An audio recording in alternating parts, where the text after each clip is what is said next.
अस्सलाम वालेकुम viewers, welcome back to my YouTube channel daily tips with अस्मा।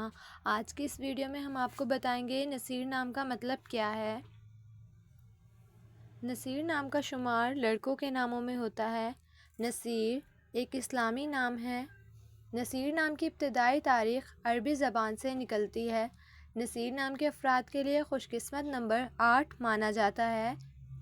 माहिरीन के मुताबिक नसीर नाम के लड़के बहुत नेक सीरत होते हैं। नसीर नाम का मतलब है हिमायत करने वाला।